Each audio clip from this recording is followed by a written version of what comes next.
नमस्कार दोस्तों। इस ट्यूटोरियल में हम लोग ये सीखने वाले हैं कि CSS का यूज करके किसी UI एलिमेंट के अराउंड मार्जिन को कैसे इंप्लीमेंट करना है। तो चलिए कोड देखते हैं। यहाँ पे एक index.html फाइल है। सबसे पहले यहाँ पे एक HTML टैग है, उसके अंदर एक हेड टैग है। हेड टैग के अंदर हमने हमारा सारा CSS कोड किया हुआ है। हम लोग इसे आगे देखेंगे। सबसे पहले UI को देखते हैं। बॉडी टैग के अंदर हमने सबसे पहले एक पैराग्राफ टैग को इंप्लीमेंट किया है और उसी के नीचे हमने एक div टैग को इंप्लीमेंट किया है। हम क्या करने वाले हैं, सिर्फ इस div टैग को ही हम लोग मार्जिन देने वाले हैं। पैराग्राफ टैग के साथ हम लोग कोई भी छेड़छाड़ नहीं करेंगे, ताकि हम लोग दोनों के बीच का डिफरेंस देख पाएं कि जब हम किसी UI एलिमेंट को मार्जिन नहीं देते वर्सेस जब हम किसी UI एलिमेंट को मार्जिन देते हैं तो दोनों में कैसा डिफरेंस नजर आता है। ठीक है, ये हो गया हमारा UI। अब इससे रिलेटेड CSS देखते हैं।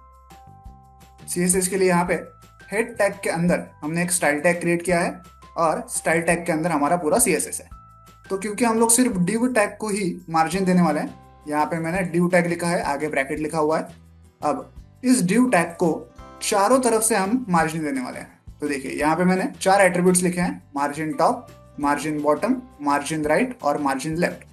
कौन कौन सी साइड से कितना कितना मार्जिन चाहिए उसकी वैल्यूज हमने यहाँ पे लिखी है। टॉप से हमें चाहिए 100% की मार्जिन, बॉटम से चाहिए 100% बॉटम से चाहिए 100 पिक्सल की, राइट साइड से चाहिए 150 पिक्सल की और लेफ्ट साइड से चाहिए 80 पिक्सल की। ओके, ऐसे चारों तरफ से हमने इस div टैग को मार्जिन दे दी है। चलिए इस कोड को ब्राउजर में रन करके चेक करते हैं। देखिए, ये जो ऊपर वाला टेक्स्ट है ये हमारा पैराग्राफ टैग है, जिसे हमने कोई भी मार्जिन नहीं दिया है। तो यहाँ से टॉप साइड से और लेफ्ट साइड से इसे 0 पिक्सल्स का मार्जिन है। ओके, राइट साइड और बॉटम से तो मार्जिन होता ही नहीं है normally by default. Okay, left और टॉप से इसका मार्जिन 0 है, इसलिए एकदम लेफ्ट और टॉप में सटा हुआ है। लेकिन ये जो हमारा div टैग है इसे हमने चारों तरफ से मार्जिन दिया हुआ है, इसलिए देखिए यहाँ से लेफ्ट से भी खिसका हुआ है, टॉप से भी बहुत नीचे है, ओके, बॉटम से भी नीचे है, राइट से भी नीचे, राइट से भी सटका हुआ है। तो यहाँ पे हमारा जो मार्जिन है वो चारों तरफ से इस div टैग के ऊपर इंप्लीमेंट हो चुका है। अगर मैं कुछ वैल्यूज को मॉडिफाई करूँ यहाँ से, जैसे कि लेफ्ट मार्जिन को 80 के जगह मैं 200 कर दूं और इसे सेव करूं, तो देखिए ये और भी यहाँ से लेफ्ट साइड से दूर चला गया। ओके, इसकी मार्जिन बढ़ गई। अगर जो राइट साइड की मार्जिन है उसे 100 की जगह मैं 300 कर दूं, तो देखिए जो पहले यहाँ पे कहीं पे दिख रहा था हमें, वो टेक्स्ट अभी इतना नीचे दिख रहा है, क्योंकि उसकी टॉप साइड से जो मार्जिन है वो बढ़ चुकी है। ठीक है, बॉटम और राइट साइड से बाय डिफॉल्ट कोई मार्जिन होती ही नहीं है, तो आप कितना भी अप्लाई कर लो उसका कोई इफेक्ट होता नहीं है। ठीक है, तो अब हमने क्या किया है, हर साइड से हमने मार्जिन दी है, तो हमें 4 बार इन एट्रीब्यूट्स को लिखना पड़ा। ओके, लेकिन हम ऐसा भी कर सकते हैं कि एक सिंगल लाइन में ही हम इन चारों एट्रीब्यूट्स को लिख सकते हैं। कैसा करना है, आपको यहाँ सिर्फ मार्जिन ऐसे लिखना है और आगे आपको चारों दिशाओं से कितना कितना मार्जिन लिखना है उनकी वैल्यूज लिखनी है। फॉर एग्जाम्पल, मैं चाहता हूं कि टॉप से 300 पिक्सल हो, स्पेस देनी है। फिर राइट से कितनी मार्जिन होनी चाहिए, 150 पिक्सल, स्पेस देनी है। फिर बॉटम से कितनी होनी चाहिए, 100 पिक्सल, फिर से स्पेस देनी है। और लेफ्ट से होनी चाहिए 200 पिक्सल। देखिए, पहली वैल्यू होती है वो हमेशा टॉप मार्जिन की होती है, सेकेंड होती है वो राइट साइड के मार्जिन की होती है, थर्ड होती है वो बॉटम साइड की होती है, फोर्थ होती है वो लेफ्ट साइड की होती है। ओके, ऐसा घड़ी जैसा क्लॉकवाइज वो चलता है। ठीक है, तो यहाँ एक ही लाइन में हमने वो काम कर दिया जो पहले हम लोग 4 लाइन्स में कर रहे थे। मैं इसे सेव करता हूँ, देखते हैं क्या फर्क पड़ता है। कोई फर्क नहीं पड़ेगा, जैसे पहले दिख रहा था वैसे ही हमें पेज ये दिख रहा है। ओके, अभी सब कुछ हमने एक ही लाइन में अचीव कर लिया।